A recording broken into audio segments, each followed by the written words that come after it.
अहिल्यानगर जिल्ह्यातील श्रीरामपूर तालुक्यातून एक अतिशय संतापजनक आणि मन सुन्न करणारी घटना समोर आली आहे। पतीच्या पोलीस भरतीसाठी माहेरून 2 लाख रुपये आणले नाही म्हणून एका विवाहितेचा सासरच्यांकडून अमानुष छळ करण्यात आल्याचा धक्कादायक प्रकार उघडकीस आलाय। लक्ष्मी कृष्णा वायकर असे या पीडित महिलेचं नाव असून 16 जून 2021 रोजी तिचा विवाह वडाळा महादेव येथील कृष्णा भास्कर वायकर याच्याशी झाला होता। लक्ष्मीने दिलेल्या माहितीनुसार तिचा पती कृष्णा, जो होमगार्ड आहे, सासू मथुराबाई वायकर, सासरे भास्कर वायकर आणि नणंद पूजा गांगुर्डे यांनी घरगुती कामाच्या बहाण्यानं तिचा छळ सुरू केला। घरच्या 9 माणसांचा स्वयंपाक, जनावरांची निगा राखणं आणि पिण्याच्या पाण्यासाठी डोक्यावर हंडे वाहणं अशी कष्टाची कामं तिच्याकडून करून घेतली जात होती। इतकेच नाही तर पतीनं पोलीस भरतीसाठी 2 लाख रुपयांची मागणी केली। पैसे न दिल्यास सासऱ्यानं तिला उसाच्या टिपरानं बेदम मारहाण केली, तर पतीनं तिचा 3 वर्षांचा चिमुरडा मुलगा देखील जबरदस्तीनं हिरावून घेतलाय। या अमानुष त्रासाला कंटाळून लक्ष्मी गेल्या 4 महिन्यांपासून माहेरी राहत आहे। अखेर न्याय मिळवण्यासाठी तिनं कोपरगाव पोलीस ठाण्यात पती आणि सासरच्यांवर 498 कौटुंबिक हिंसाचार आणि हुंडा छळ कायदा अंतर्गत गुन्हा दाखल केलाय। लक्ष्मी कृष्णा वायकर 16/6/2021 रोजी माझं लग्न झालेलं आहे। कृष्णा भास्कर वायकर, राहणार वडाळा महादेव, तालुका श्रीरामपूर, अहिल्यानगर।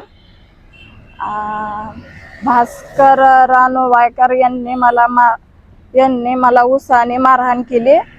मथुराबाई भास्कर वायकर ह्या मला घरातल्या कामाबद्दल मानसिक व शारीरिक छळ करीत्या। त्या मांड्या थोपडून बोलत्या का म्हणे तुझ्या घरच्या आल्यावर तुला त्यांना कोयत्याने तोडीन असे बोलत्या। ते घरातले काम सगळे एकटीला करायला लावत्या। तिथे प्यायचं पाणी नाही, प्यायचं पाणी डोक्यावर आणावं लागतं, तळ्याला इरीला धुवायला जावं लागतं। 9 म्हशींचं काम एकटीला आवरावं लागतं। आणि मामा ते आले तर मामाला मारहाण केली। माझ्या मम्मीचे केस वगैरे धरले भास्कर रानू वायकर यांनी। मथुराबाई भास्कर वायकर, पूजा पंकज गांगुर्डे यांना सुद्धा मला मारहाण केली। कृष्णा भास्कर वायकर यांनी सुद्धा मला मारहाण केली। माझ्या मामाने त्यांना पण मारहाण केली। आणि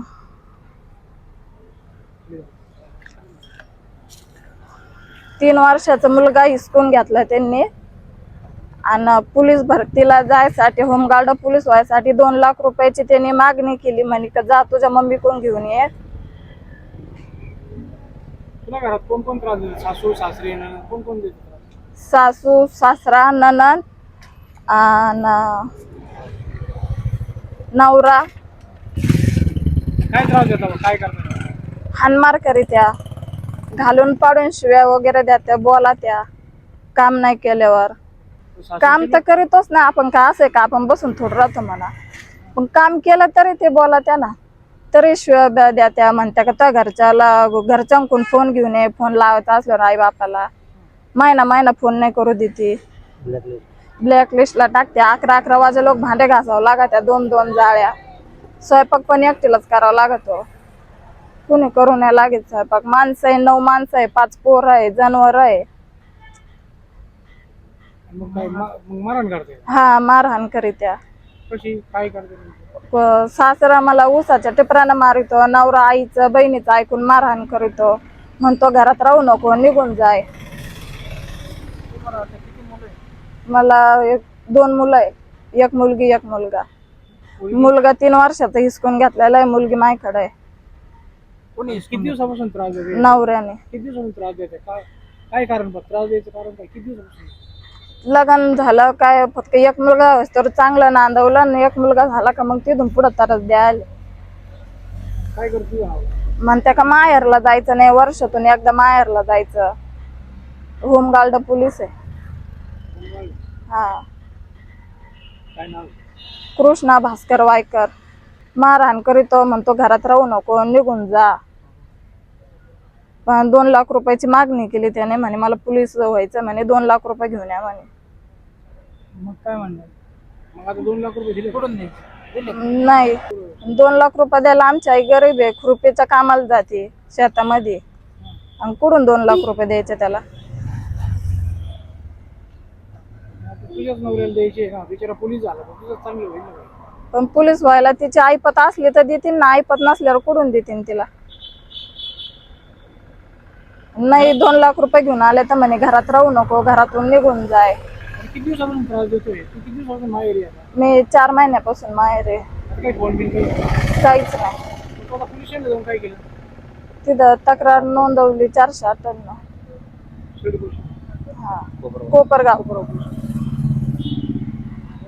मी दिलीप धोंडीराम वाईकर, राहणार चांदेकर सारी, तालुका कोपरगाव, जिल्हा अहिल्यानगर.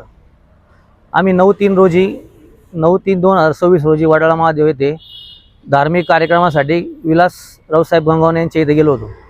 तिथं शेजारी आमची भाची दिलेली असल्यामुळे आम्ही तिला भेटण्यास तिथं गेलो असताच तर आम्ही तिथं गेलो, बसलो आणि त्याच्यानंतर भाची आली, रडायला लागली. मामा मला इथं खूप त्रास देतात बाबा, असं करतात तसं करतात. म्हणलं काय झालं काय नाही, तर ती म्हणे मला हानमार करतात, सासरा उसाचे पुरवून पाठीमाग लागतो, मग असे नवरा आईबापाचं ऐकून मला मारहाण करतो. या कारणावरून विचारपूस करण्यास आम्ही तिथं विचारपूस करायला लागलो तर तिने आम्हाला सर्वांना मारहाण करायला चालू केली. तर मग तालुका शहर पोलीस स्टेशन श्रीरामपूर येथे त्यांच्या 9/3 येथे गुन्हा दाखल केलेला आहे. कशा संदर्भात? त्यांनी आम्हाला हानमार केली त्या संदर्भात. आता ही भाचीचं कसं आहे? कुठे भाची काय? भाची आता आमच्या सोबत आलेली आहे, चांदेका सारी कोपरगाव येथे. 9/3 पासून आजपर्यंत आम्ही सोबतच आहे. कम सोबत? मग ते नांदवत नाही तिला तिने 2 लाख रुपये हुंड्याची मागणी केली. हा. तो होमगार्ड मध्ये असून तो पहिला पोलीस होण्यासाठी तो 2 लाखाची तिला अपेक्षा आहे. त्याला तिची आई 200 रुपये रोजाने कामाला जाते. मागणी कधी केली तुम्हाला?